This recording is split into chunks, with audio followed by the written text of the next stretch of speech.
Good morning, ladies and gentlemen. Welcome to the Daily Bone Podcast, Tuesday, June 4th. We have Clemente in a hotel room here looking sharp, ready to rock and roll on this podcast. Every day we discuss all things crypto, like the majors, like Bitcoin, Ethereum, Solana, and then, of course, meme coins and NFTs. Today, we are going to discuss the recent Runes rally with Dogcoin Go to the Moon, nearing a $1 billion market cap.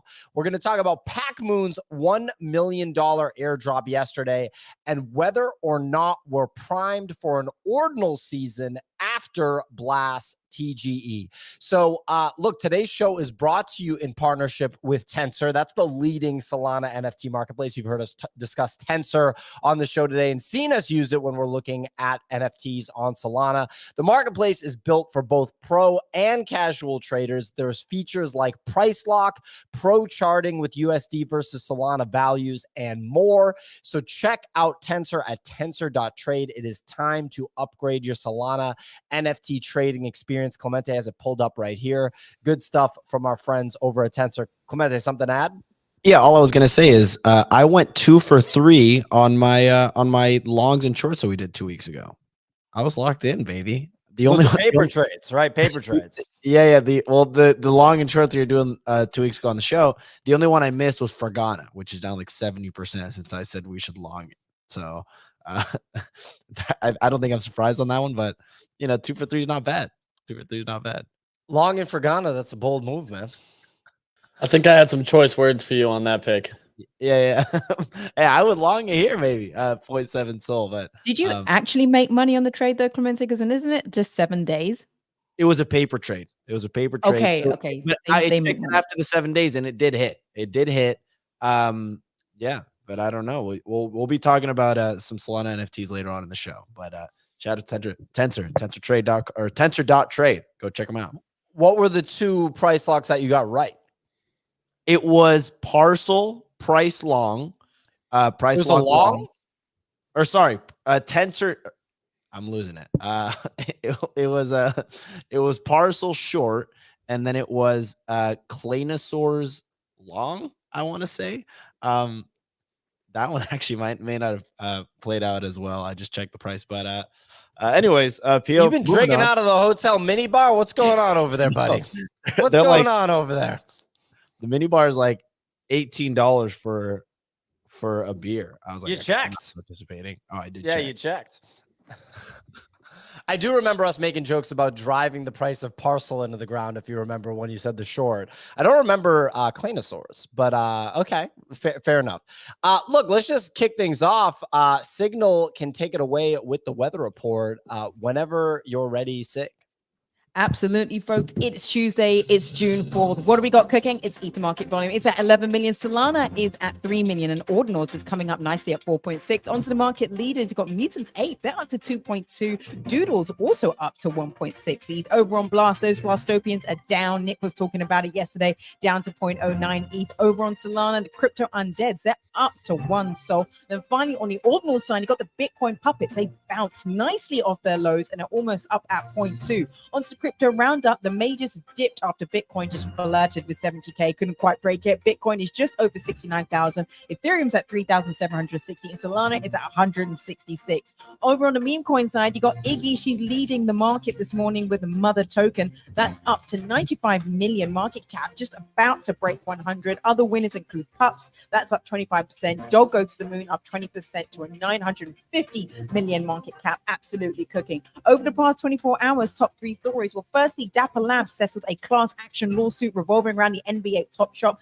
and its classification as a security. As part of the settlement, they agreed to pay $4 million to the plaintiffs and relinquish any Flow tokens allocated to the Flow Foundation. Secondly, up on Fantasy, they have distributed their gold and card rewards for the main competition 3, and they've added a burn mechanism to help control card supply. Over 8,000 cards have been burned from supply so far, and the price of the floor cards have increased over 30% to 0.009 ETH.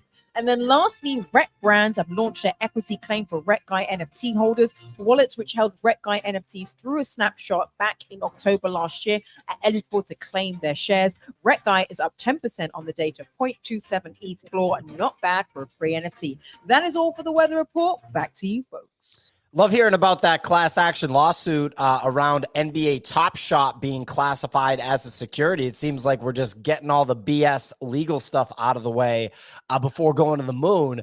Look, some updates from the Daily Bone newsletter. This is email to anyone that subscribes at bowdoggos.com. So make sure you check it out, BODOGGOS.com. First story, Optimism announces their on-chain summer initiative with 600,000 ticker OP token allocated to creators and builders on superchain networks. How much of that is Bankless going to get, huh? Just kidding. Next story, Coinbase. Clemente, what were we going to say? That's a good one. That was a good job. Thank you. Thanks, buddy. This next story, Coinbase donates an additional $25 million to Fairshake, a United States super PAC that lobbies government officials for pro-crypto regulation. It's heating up. It's only June. All of a sudden, it's going to be fall and it's going to be full tilt election season. It's going to get interesting, man. I can't wait. Next story, Bitpanda partners with Deutsche Bank to provide customers with real-time cash settlement for deposits and withdrawals on their crypto exchange. Very interesting. Some legacy finance, rails being built here for crypto. Next story, newly minted meme coin, ticker BUS, hits the Blast Gold jackpot, netting 73,000 gold for holders. Clemente, you're cheering. Did you get some of that gold? Hey, I got some, baby. I got 55 gold for a $700 bag that I had. So it's actually not bad. And what's interesting is for the jackpot, these like new tokens get a boost in their odds. So like Pew, the meme coin 2 weeks ago, won its first jackpot literally 24 hours after its launch, and then won it again 2 days later. So it is interesting for these. I think it incentivizes new meme coins to be created. And when they do get created, it gives them a little bit of a floor of like $1 million basically, because they have this additional chance to hit the jackpot. And it was only a 3%. So yeah, not bad, but it's at like a $1.5 million market cap. So it's not too high right now, but I'm still holding mine, but it was a good win. There you go. And Sig, did you predict this Blast Gold jackpot? You've been all over it when it comes to making these predictions. Did you predict this one? No, it's not. I didn't have it as a written prediction, and it wasn't really on my list. So I think what we've got, let's say 3.5 weeks left. I would like to see, if possible, some more NFT collections win. I know like Pacman is obviously not into NFTs at all, even though he has Blur as his sort of like Genesis project, if you like. But he's not into NFTs. No, he is not into NFT, not at all. You can just tell from the way he's rewarding the ecosystem. So I think all eyes on tokens for the last 3.5 weeks. The fact that Bus won and Pew won literally after their debut, and Bus, not that many people knew about Bus. He kind of had to be, obviously the certain accounts who are known for covering the space were shilling it, but it's not like it was a known coin at the time. It came out over the weekend and then bang, wins jackpot. So you got to be in, you got to be in it to win it on the tokens on Blast. The new ones are winning faster and faster.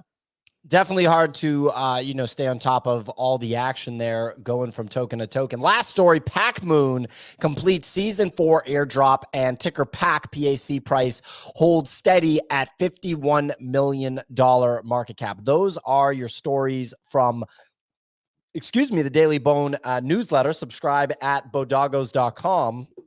What to watch out for. This is the segment where we tell you what to watch out for. We identify mints that we think are interesting, that you should be aware of. They have no affiliation with us. Sometimes they do really well. Sometimes they do really bad. So, not financial advice, mint at your own risk. Still Life by Vinnie Hager on Bitcoin is today's collection. It's a low supply, high cost mint on Bitcoin from a very well-established Ethereum artist. Art drops on Bitcoin have not seen the sustained success that they had years ago on Ethereum, but it'll be interesting to watch the action around this drop, as it seems the ordinal market has started to recover from its bottom. It's a 200 supply piece, 0.025 Bitcoins is the price. The time is at 11 a.m. The allow list minting starts. 12 p.m.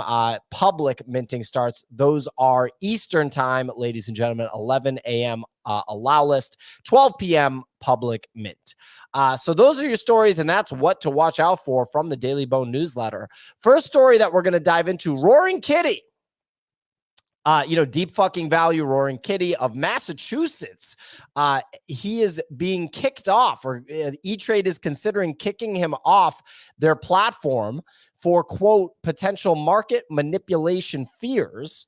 He came back to Twitter a few weeks ago, posted a bunch of meme videos that he directed, an onslaught. It was posting them every hour, it seemed like, every day for an entire week, maybe two, and then finally tweeted something, which was a post that he posted to Reddit, which was an update on his YOLO calls on GameStop stock, his favorite meme stock. He has something to the tune of $120 million in calls on that thing. So if you guys remember the previous, 3-4 years ago, how things ended, he made like $25 or $30 million off of the calls that he had on GameStop. It seems like he's been managing that capital, and he's got more size than he ever did now. The action on GameStop's been pretty volatile. It surged to $40. Now it's down to $28. Keyboard Monkey thinks he's speed running to zero. I don't know. What do we think? Easy. You think this guy's speed running to zero? What do you think? I think it's the opposite. I think he's going to print on this, personally. I think this trade ends up working out nicely for him. Just because, he has till the 21st, so we have 17 days for him to decide what he wants to do with these option contracts. He can close them out. Right now, he's up about $80 million. He can also exercise these, which I think would put a massive short squeeze on the stock, having to fill the options or fill in the tickers themselves. So it's interesting. I want to find, there was a thread about the posts he did over that past week, the first week he came back, where he put the Uno reverse icon thing. Yep. And it was basically like, this means the entire video, all the videos he posted need to be watched in reverse order from which he posted. And someone ended up putting them all together. So I haven't taken the second to go and take a look at that, but I want to, because maybe there's some messaging in there that I'm interested in about what his attack plan is here. What would the message be? He's I don't know. I'm just calls curious. On GameStop. Yeah, I'm just curious what his game plan was with this creative endeavor that he took. I'm like, this is interesting to me, because I feel like he has a plan, or at least something there. It was very meticulous and very thought out. I mean, the guy didn't post for a year plus. So what's his end goal? What's his attack plan on this? And then the other thing was, you have, I think it was Melvin Capital or one of the others, basically coming out and saying, we think he's being backed by another traditional finance firm because his current income statements do not show that he has $200 million. So they're like, how does he possibly have this capital? I mean, he was trading, right? We know. So if I recall correctly, what I remember of Roaring Kitty, of deep fucking value from last cycle, it's that he graduated from college right before the 2009 financial collapse. And so just like how a lot of people got into trading stocks and crypto assets when the stock market crashed in 2020, the previous crash before that was uber significant, was the 2009 crash, right? That was like the Great Recession, blah, blah, blah. And so he got involved with trading at that time, like many people his age did, but he stuck with it the whole time. So when you saw 2020, 2021 Roaring Kitty, you're seeing him 11 years into trading, and he literally built the thesis on GameStop. It wasn't a rah, we're going to take down the man. It was, I think there's real value here. And he laid out a whole thesis, and Michael Burry ended up jumping in on, that thesis after him. He literally front ran, Michael Burry on this. This is the guy from The Big Short, the guy of Big Short fame. So in other words, Roaring Kitty really, really, really knows what he's doing when it comes to stock stuff. So I wouldn't be surprised if he turned a $30 million bag, into a 5X over the past 3 years. I don't know.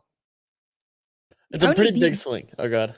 No, I'm seeing Keyboard Monkey come out with this guy. What's he doing? He's going straight to zero. The only part of this trading plan which I'm confused about is if the platform essentially kicks him off, can he still close his positions?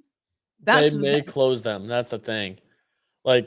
if you get removed from a platform, they usually close your positions, which is not best. Like, that's obviously a concern. Is if they close these positions against him because of what they think is manipulation, that's a bigger concern for the trade than anything else. It's also interesting to see him take this massive long immediately after GameStop issued a ton of shares. So like on top of that, there's a ton more liquidity, and it was basically like he was the buyer. Like you saw Unusual Whale's popular options Twitter account that follows like senators and other government officials posting about what they called an insider buy with size, basically the entire last week. And then it came out that it was Roaring Kitty who was that whale purchasing them in like $5 to $20 million blocks. Crazy. Wild. It's a huge swing. Like when you see that type of activity, especially in TradFi, many people will just tail it because they're like, obviously this person has something more than a financial vested interest. And you see a lot of people do the same thing with like Nancy Pelosi, and a lot of people made a ton of money on NVIDIA calls and some of these other ones when stuff's going crazy because they see these unusual options. And like people literally make a living off tailing unusual option trades. Yeah, well, I mean, this guy is a stock trader extraordinaire.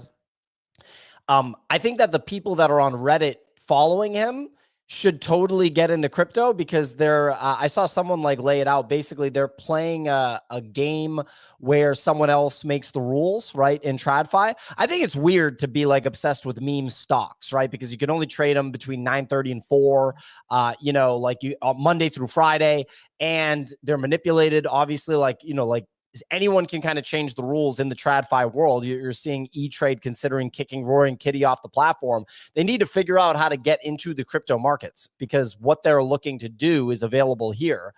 Clemente, any closing thoughts on this before we move on to Blast? Yeah, easy. Did you make any money on that super stonk meme coin yesterday? And Pio, for a little bit of context, Easy shared this this just absolute degenerate play that he was thinking about yesterday of this meme coin that he bought called Super Stonk because it was the name of the Reddit or the subreddit that Roaring Kitty posted in instead of Wall Street Bets. So he did post it that second time we saw a pump, but I dipped pretty low. Did you sell the bottom, Easy? I didn't sell the bottom, no. No, I ended up just bag holding it. I took some profit off. I think I'm still holding basically the entire bag aside from like 50% of my initial cost on that pump because it got to 4.9 million and I said I was going to slowly start to get out near 5 million.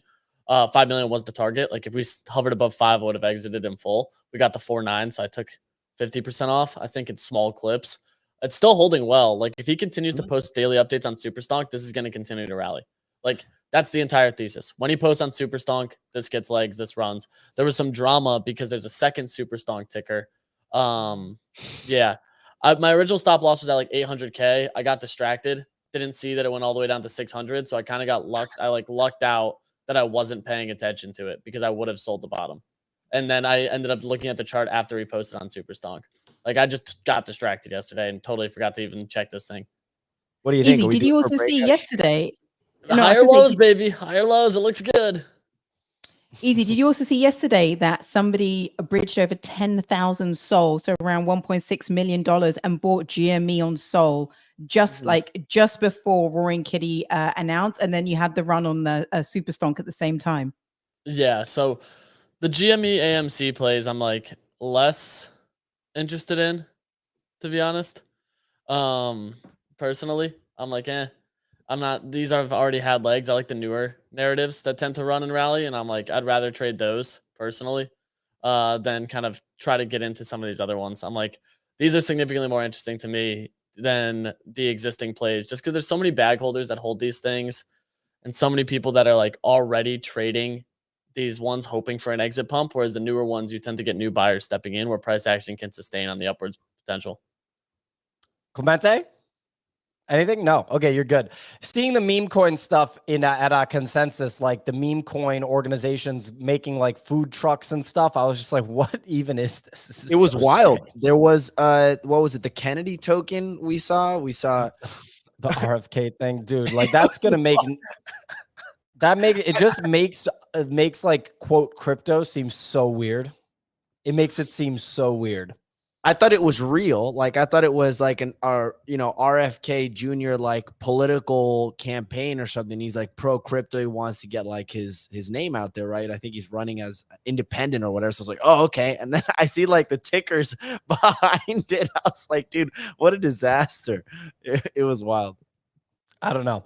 Anyway, moving on to Blast. So we discussed how BUS token won the jackpot. Clemente, how much gold did you win, buddy? 58 gold.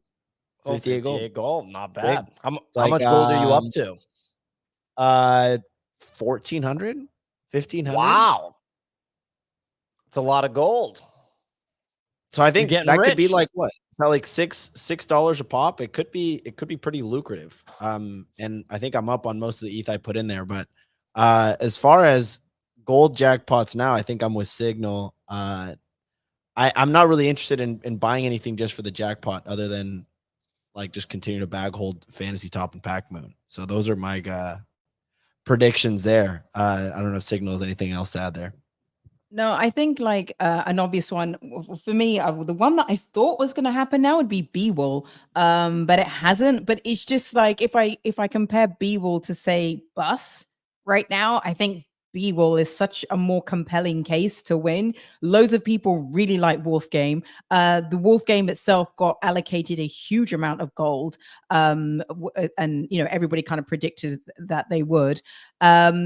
It's distributed really well because of the initial claim with the golden sheep. So it just seems to have it seems to have all the legs for what you'd expect a jackpot win to be, and it's not an NFT as well. So that one is, if we're in a token meta for jackpots, that's the next one I have on. Well, Easy, are you still playing Wolf Game? Yeah, I'm still playing it like daily. What are you buying this bWOOL dip? I hadn't checked the price in a little bit. It's down like 60% from its highs. I'm still holding it. Like I'm not LPing it as aggressively because at that point I'm just losing my bWOOL or my ETH. Like it's DCAing down, but I'd rather just buy spot at this point versus when it starts to like consolidate in a steady area. That's the thing for me. I like the game. The game's enjoyable. It's simple. It's straightforward. I'd rather explore the caves, get points, and hopefully get a fat gold allocation, especially for a free game to play. Wolf Game's back, baby. We'll have to see how it plays out.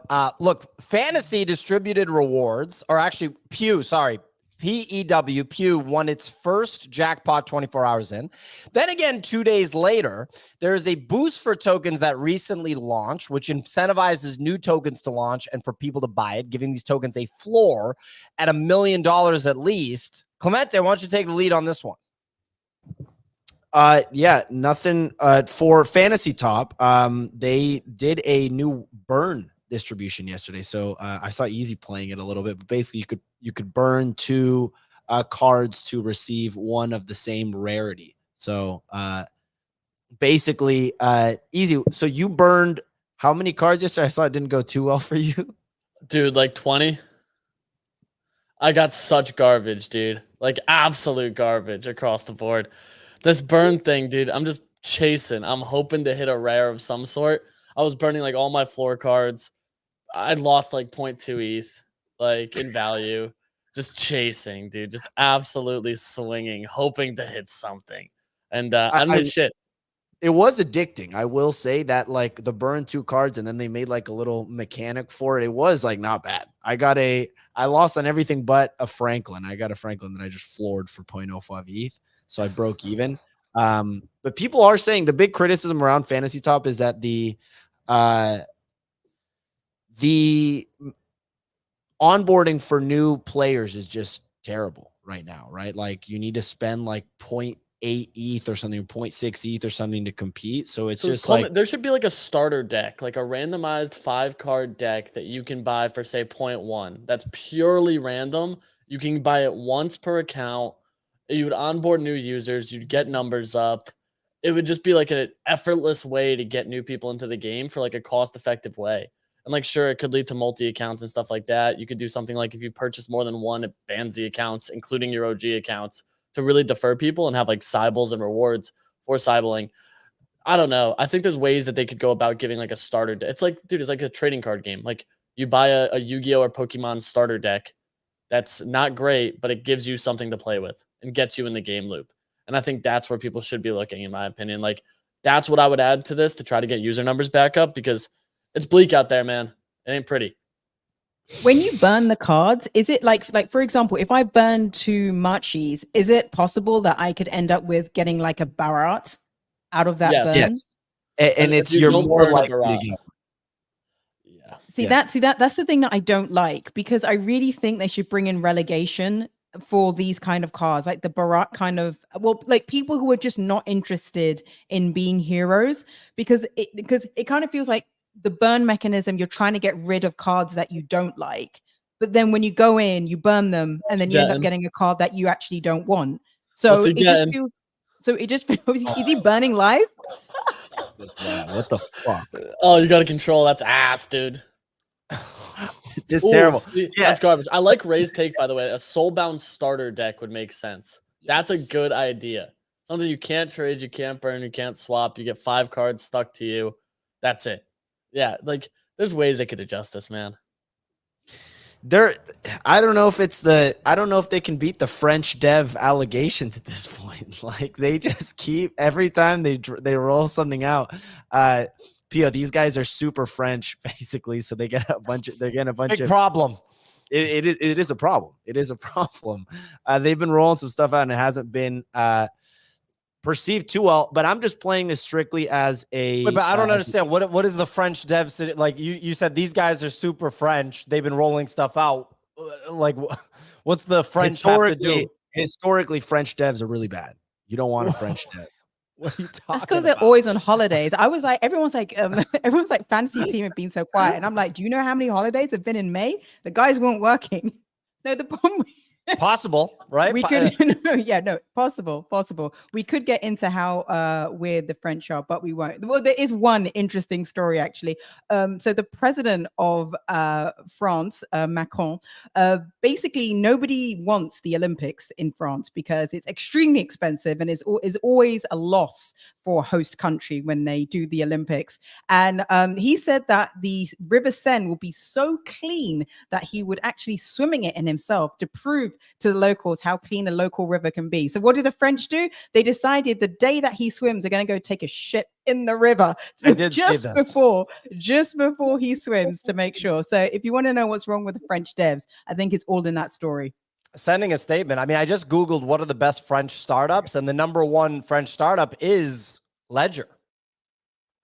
And so rare. And Ledger hasn't shipped out a product in 2 years. The French devs. What are you talking about? What are you talking about? The Ledger stacks. Still waiting on the stacks, baby. No, it's got sent. No. They're out. I've seen people on the timeline say that they've actually got it. So there you go. 2 years late. 2 years late. We'll see. You know, all right. This is not just French fun. I'll take a Chilean dev over a French dev any day of the week. I will say that. Let's go. The only thing I'll say with Fantasy.top, and I just literally pulled a Nate Alex, which is an absolute disaster. That's a disaster. So I don't understand. What card do you want? What's the #1 card? So basically, yeah, what you want is, so this number you see on the right is their rank amongst other heroes, right? So Mike Medeiros is basically last place out of all the ones I hold. Nate Alex is bottom. Zenika's down bad because he's been on a cruise recently. And then as it moves up, you like start seeing the higher performers. The more stars someone has, the better they've ranked historically in the last 7 days. So Easy right here. He's been doing okay the last 7 days. So he's only 3 stars, but he was 4 before. Yeah, pretty mid. But then you start getting up here, you get up to like D's, who's a 5-star, right? He's ranked 63rd right now. Luca got upgraded to a 5-star. Loomdart has been tweeting again. So I've been buying. He's tweeting again and he's moving up quickly. Loomdart, I'm actually continuing to buy some of his because he's ranked. What's happening right now is there's such little people playing that there's an inefficiency with like performers. They do well, but they still like people don't buy their cards. I'm like, all right, I'm just gonna buy this. Ryan Selkis, I like that. Because Ryan Selkis is making a lot of people mad right now. He's tweeting out some aggressive commentary ahead of the election. I like that one. I'm buying the shit out of Ryan Selkis. I've been just plowing my ETH into Selkis. It's played out well. Yeah, he's been I'm also buying, so I like Ryan Selkis. I'm placing bids if he gets below 0.03 again. I like Luca at 0.017. I'm placing bids here. Nick O'Neill, choose rich. I'm buying. He's Filling top up 50. the order book, Clemente. So I'm buying a choose rich is here at 0.024. But yeah, I like Loomdart, choose rich, and Luca here are some interesting buys for anyone curious. Is the literal number one card Ansem? Who's Yeah, the number two card? It ranges between him and Greg and GBH. Yeah. So those are the top. Who's the third? Third is GBH Remelia. I actually, yeah, this Who is that? I actually don't know. Easy? I'm not sure. We don't know who the guy is. He's the number one card. Yeah, Kook we is up there as well. It's based on like your follower to impressions. So like certain people get like a lot more impressions. Like Jingtao in fourth has like sub 30K, and he just posts a ton and gets a ton of impressions. So real quick, couple things here. So first of all, Kook being this high up on the list, that's like, so for other people, you know, maybe when they sell a startup for $100 million, you know, maybe when they invent something, like those are like the really big life events that make them insanely happy. This is what makes Kook insanely happy, right? So being number 6 on Fantasy.top, this is just huge. Number 2, real quick, someone was at Karate Combat. Someone was saying to me, who would win in a fight, Ansem or Kook? Who would win? Who would win? And I was like, Kook would win. Kook would destroy Ansem in like a martial arts bout. They're like, are you sure? Like, Ansem's really long. I was like, no. You don't understand. Kook would win in a heartbeat. If they made that fight, that'd be a murder.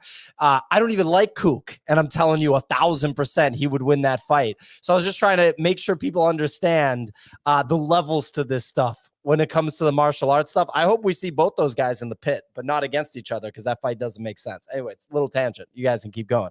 I got Karate Combat on the brain because, well, never mind. I'm not going to talk about that. Whoa. The only other thing blast related, unrelated to Fantasy.top is Pacmoon. Easy. We talked about this yesterday. The price held up. I was very surprised. It's still at 18 cents. My Rhombus TA says this is due for a breakout. It is. This is primed. This is actually, dude, these are good lines. I'm not going to lie here. This is a pretty good. Right? Yeah, no, you're doing good, dude. This Rhombus is strong, very strong. You got some nice downward, upwards, collateralized price action. We'll give you that. I mean, do people realize after season 3, price isn't going to go down? Or if it does, you're going to sell and it's going to rally again on some announcement? I'm sitting here where I'm like, what's going to happen next? Just because we got the social validators sooner than later. And I wish they kind of announced that right after the airdrop, because I think this would have led to like a positive price action push, because now you kind of front ran the airdrop where more buying pressure stepped in. And now people are like, I'm not going to sell because I want to know what the next one is. Like, dude, I think I placed them like the 150s, 160s, and I still got half an ETH. It's wild. I got $2,000 for like 3 tweets. And like at the end of the day, that's a huge win by just tweeting about something I think is still interesting. Like, I'm not going on there like, hey, go Pacmoon, woo. I'm like, this is my thoughts on where it is right now. And I think it's doing well. And this is why I think it's doing well. And sure enough, here we are. So I'm like, yeah, this feels good. This feels good. I think fading this for another season is what many people are going to keep doing. And the rewards aren't bad, despite now being in season 5 or whatever it is. And the first validator rewards are going out, which get, I think, 25% of this airdrop. So it's basically like, if you actually participate, you're going to get rewarded, and they know how to continue to reward people on this front, which is like a no-brainer. So all in all, I think if you're still fading this, it's like the most low effort way to participate in something on Blast with 0 cost basis. 0. And we're not saying buy the token. It's like just talk about content. Like look into it. 90 like I was looking at the content, easy 95% of the stuff out there is not that high quality. Like, you can pretty easily step in and like differentiate yourself and do pretty well. And you don't need to be a big account anymore, because it's not based on views. It's just based on likes by other creators, right? So if OSF likes your tweet, you get like 5 to 8,000 points. Higher. Right. So he liked my tweet yesterday. Let's see what it was. He liked my tweet yesterday. 11,000 points. Yeah, OSF has like 500K. 11,171 points from OSF. Compare this to the Pacmoon page liking it. I only got 686 points from Pacmoon. Oh, the Pacmoon page is washed. It's all about OSF right now. Yeah, he's the guy you want. You really got to get his attention. But if you tag him, he won't like your post. Oh, yeah. No, fuck that. Yeah, the first few days, there was an issue because you could tag a bunch of people. So they were looking at like wallets and seeing who the whales were and figuring out who it was and just tagging the shit out of them. Pacmoon team steps in and is like, if you tag more than 2 people, you can't get any points. Plain and simple. You tag more than 2 pages, one of them including the Pacmoon page, you're not getting a single point because there was so much garbage spam where people were like tagging 50 pages in hopes of getting something. But yeah, hey, OSF, if you're watching this, I'm gonna be firing off Pacmoon tweets all month. So if you could just slide the boy a couple likes. No hard feelings. Do you think I don't know if you saw the piece that he brought out. OSF brought out a beautiful piece where he has a line of like you're in the men's bathroom and basically you're taking a slash, and then you got this one guy coming right next to you, even though there's like 10 free basins for you to be able to use. But Easy, on your point of them bringing out the validator news before this season airdrop, I actually think that makes more sense, only because by them doing it in this sequence, everybody start to understood what it means to be a validator. You had 2-3 days where people are like, oh, okay, now I get it. Now this is why it's good to be a validator.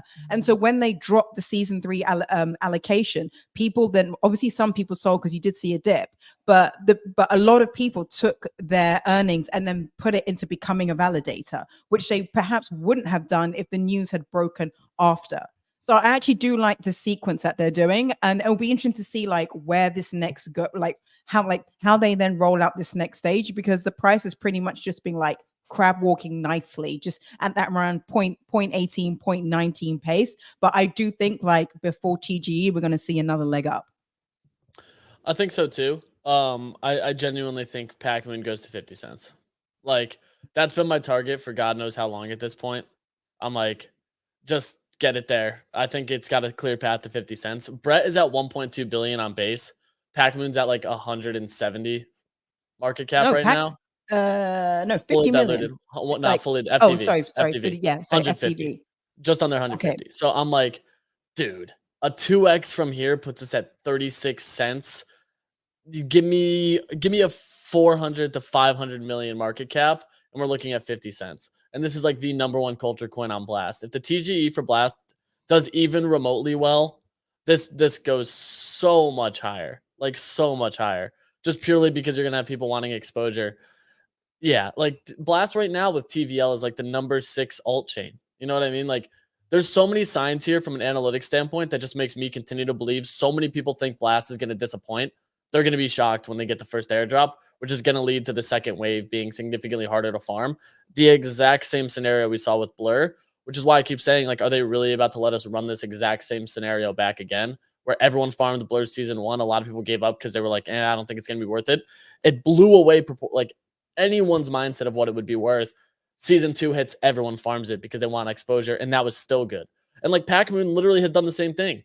First season of Pacmoon, I was like, this feels overcrowded. Airdrop hits, it's really good. Start participating season 2, still really good. Season 3, still really good. Season 4 blew away my expectations for how little I even posted about it. Like, to me, this is where, and they still have a ton of rewards. Like 66% of supply is still sitting off the market to be rewarded.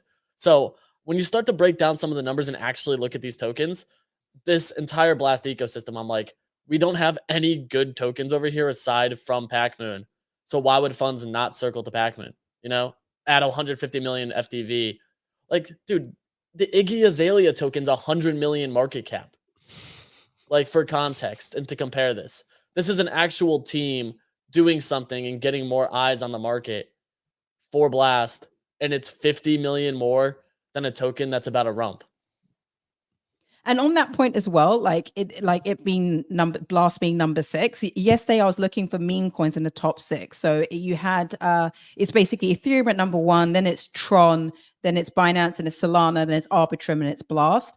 Basically, the number 2 Tron, number 5 Arbitrum, and number 3 Binance. Like I had to look so hard to find out which were the notable coins. Like this information wasn't just like floating around. You had to like those 3 chains. I had to really, really look. And so it's so clear who the winners are going to be, like out of sort of the top, like let's say the top 10. It's going to be very clear who the winners are going to be. And also, if we look at like what the majors are doing at the moment, Bitcoin and Ethereum are doing really well. You've got Bitcoin just like continuously flirting at 70K.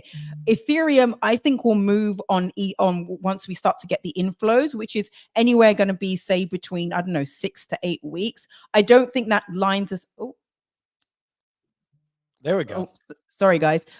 Sorry, the camera just died. But I don't think that lines us up for TGE, unfortunately. But I do think that Blast will just piggyback off the momentum of Ethereum ETF inflows. And all of that will have a trickle-down effect to what Easy's saying about Blast doing well. So for like the farming within this ecosystem, I think once people see how well it does, season 2, you'll be like, why didn't I go harder farming these apps? Because now there's more competition. Yeah. Clemente? On that note, I actually kind of wanted to pivot a little bit to the ordinal side or the rune side.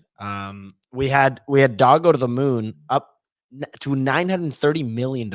If you bought when I don't know if you guys remember that tweet I sent out like 2.5 weeks ago, whining about how down I was on runes. That bottom ticked runes.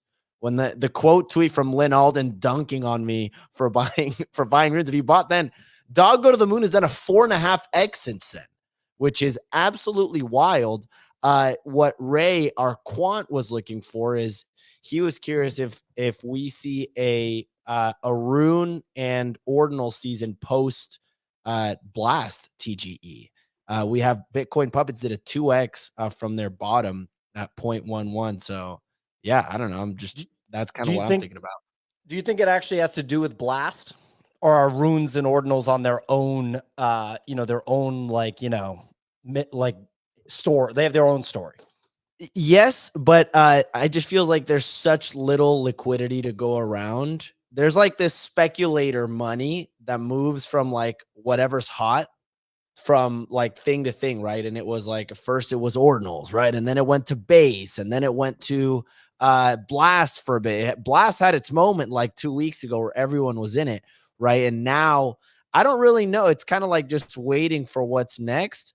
And people think that this speculator money, it's like what? Let's call it $10 million in liquidity, right? That could move to base meme coins next. It could move to ordinals next. I'm curious if Easy, you have any thoughts on this? I'm not terribly surprised. Like, I think this is kind of expected. We saw the ordinals meta have its day and time. We're going to see runes have their day and time. It's just part of the cycle, part of how the market moves. Still down like 85% on Satoshi Nakamoto. Thanks, Clemente. Still down about 47% on pups. Thanks, Clemente. There's some other runes like Bush did 9/11 that panned out for Clemente. That's a good ticker. He didn't share it with his friends. So thanks for just gatekeeping the one ticker that made you money. You shared it on the show. After he was already in it and in profit 3x. So like, thanks for that. It means a lot. Bush did 9/11. Yeah, listen, we're not going to get into, truths on the show, but besides the point, the runes meta at the moment, I think that there's still a lot of things that the market is like waiting to see what the winners are going to be. And Dog Go to the Moon seems to be the clear winner at the moment, just like from the standpoint there. I do have some concerns with Leonidas dropping a second rune when Dog Goes to the Moon hits 1 billion, and then dropping a third rune after 1 billion, when it becomes the #1 dog meme coin. I'm like, okay. All right, so we're just going to continue to dump these, I guess, which like rune stones are where I'm more interested then, because they could theoretically be undervalued. Because if they're getting 2 more airdrops as Dog Go to the Moon, great ticker name, continues to rally higher, I think these other ones, which will probably be like cat sits on the shelf and sheep goes out to the pasture or some stupid, like, dude, I hate the 14 characters. They piss me off. Like, nothing's more frustrating than watching ordinals people try to get creative and it's just like the least creative shit in the world, dude. Like Prometheans was the one that I think that was it. The Cyberkongs one.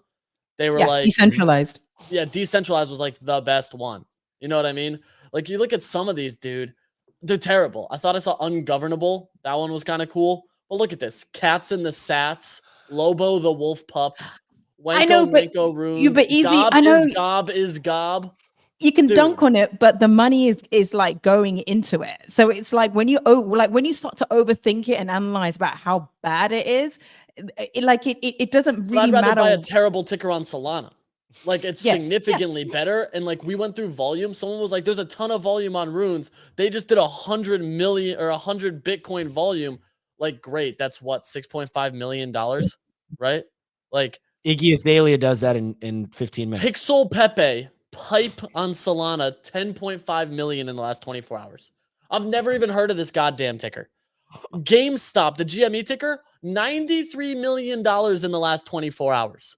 So like, sure, you can get excited about 6.5 million for the top rune. You can pick any garbage ticker.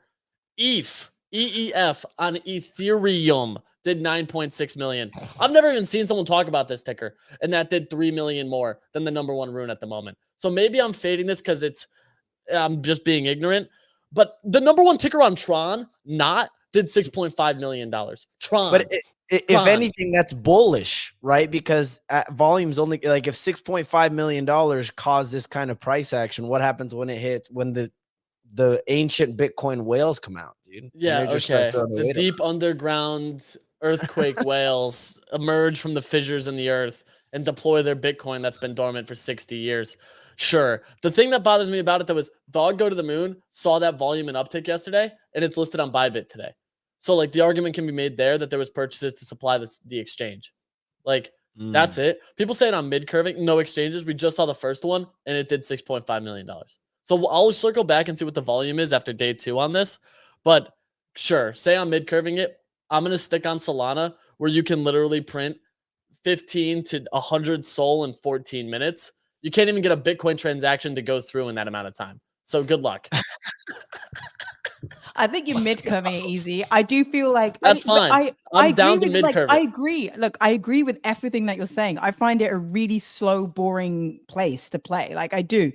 But at the end of the day, when you look at like the inflows of where money is moving and where you're seeing like some of these tickers going up 2, 3, 4, 5x within the last 3 weeks, I feel like as a trader, pick your ecosystem, but as a trader, also be indifferent to the emotional side of this is shit, this is garbage, but somehow the number still keeps going up. Like how long can you fade something and then be like sitting on the sideline? Okay, it was at 950, now it's 980, now it's 1 billion. Next week, 1.3, 1.5, and then you're still saying the ecosystem is garbage. I feel like that narrative was a mistake that a lot of people made with Ordinals last year, and then you saw them go from 0.02 up to like almost, for I hold Ordinals. I hold Runes. I have exposure to these things. I'm still holding Ordinals. I still have OMBs. I have 2 of them. I still have a Node Monkey. I'm sitting on them. I have a Quantum Cat. So like I have exposure to this ecosystem.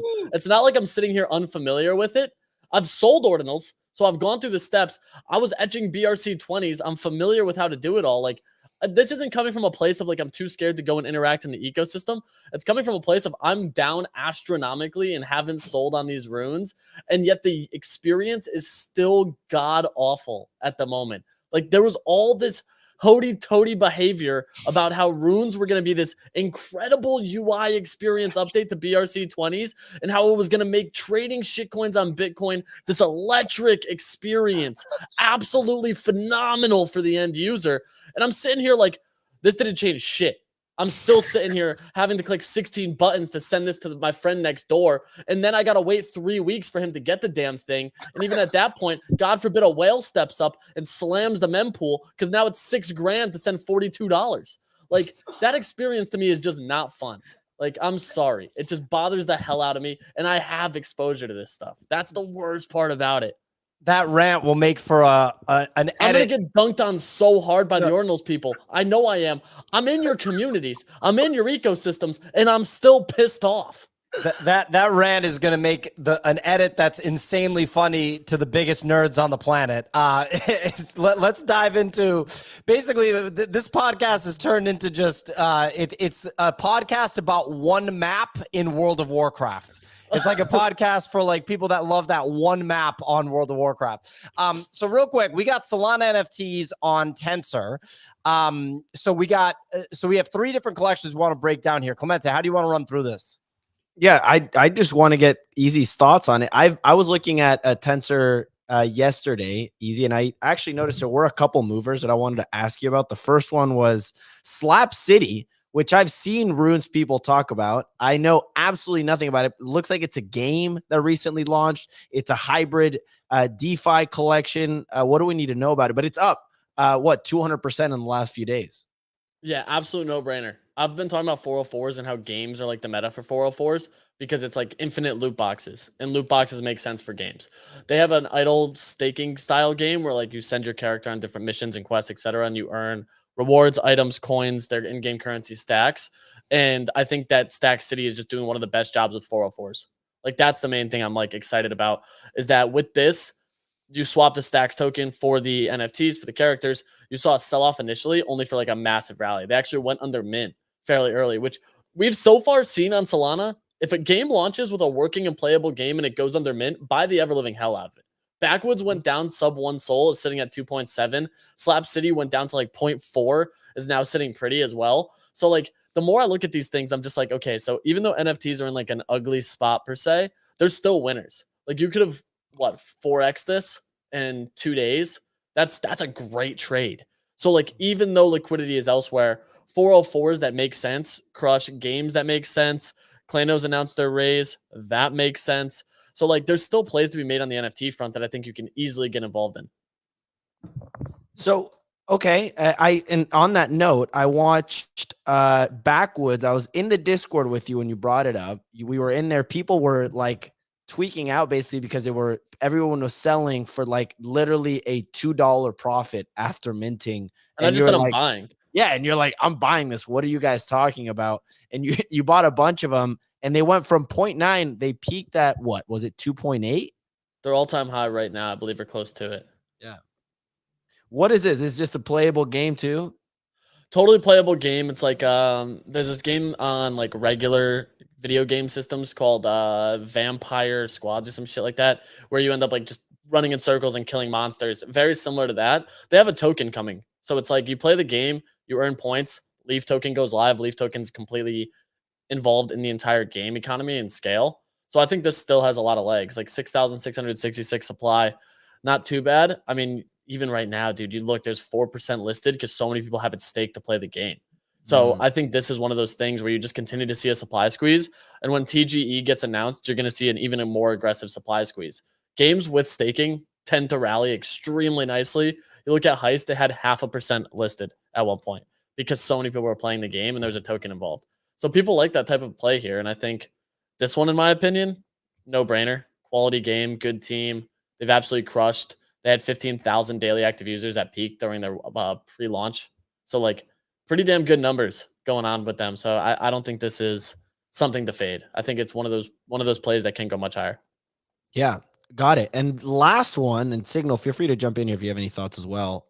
DeGods and Utes. DeGods, we saw post bridge get all the way up to 63 soul, which was wild.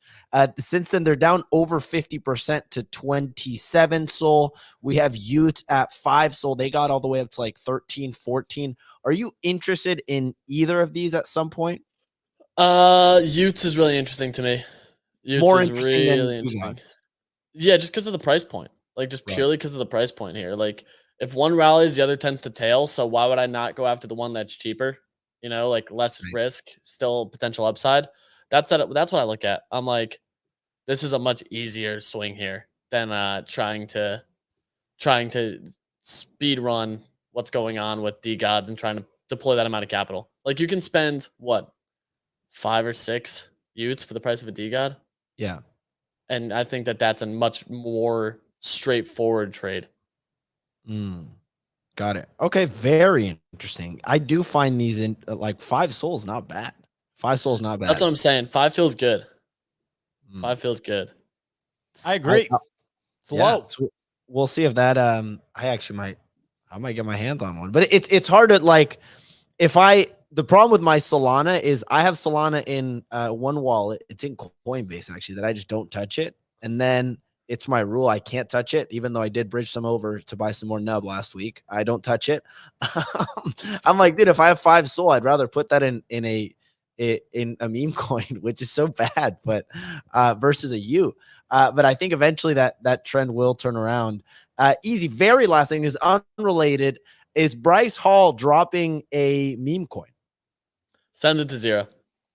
Is Send he it to actually 0. like? Is he? No one is knows. He held a space at like 1 a.m. talking about it for like 13 minutes. Then he tweeted a pump fun.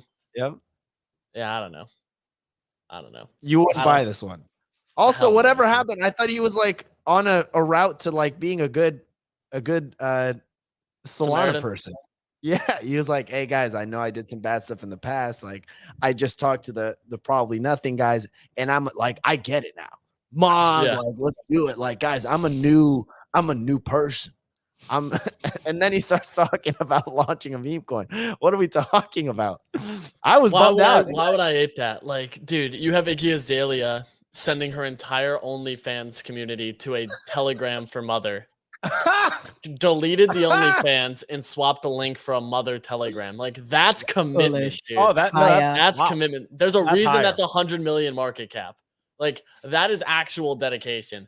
And then you have someone like the Jenner token pivoting from Sol to ETH. Absolute ass backwards move. Like, what the fuck are you doing, dude? Like, we're literally going backwards.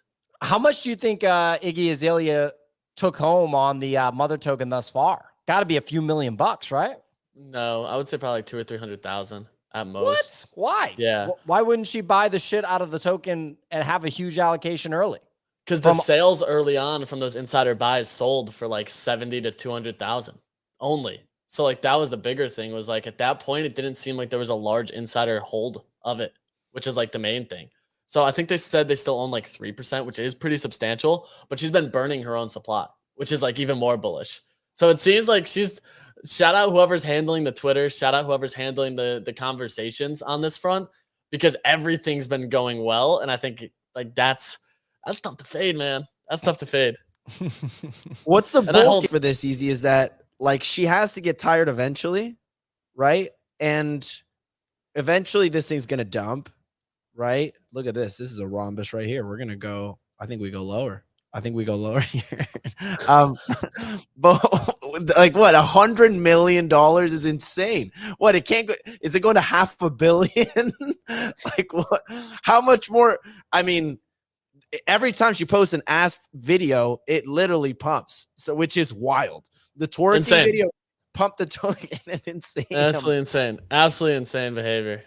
You Absolutely literally insane. could not, like, when you kind of look at it backwards, you literally could not have a better celebrity meme coin ambassador. You got somebody who's attractive, who has an OnlyFans account, who shakes their ass online, who has a little brother who's in crypto. Like, she has all the ingredients and is just doing everything right, step by step, to send this coin higher. It wasn't obvious at the beginning, but like she is quickly just becoming like sort of like the flag of how to do it right within the celebrity category. And if she carries on, just like keep cooking, keep doing things right, you'll probably see other like attractive females of celebrity status come in who could be the beta play to Iggy. So I think like, because like Jenna and, you know, the rest of the sort of like D-list celebrity gang, it's kind of like the flavor that you all expect. Some scammy guy whose career is over, who comes in, drops a coin, and no one really cares about it. Iggy is in a completely different place, and I think that's why she's working much harder to make this coin go up. So I'd be like, if I was like, okay, I've missed Iggy, rather than looking for like the derivative play to Mother, I'd be looking for like another celebrity similar to her coming in who has that same kind of drive. That's what I'd be looking for, which I think will happen within the next 2 to 3 weeks. My TA says it's due for a breakout, either up or down. It's getting squeezed. The Bollinger Bands are getting nice and tight. So we'll see. But look, I mean, if I'd rather, you're telling me if Dog Go to the Moon can go to $1 billion, hey, I'm not saying it's not gonna happen, but I'm not saying I wouldn't buy any. Like what, 90 mil? Come on. So yeah. It's been in a multi-hour consolidation, Clemente. It's ready to break out. I'm a buyer.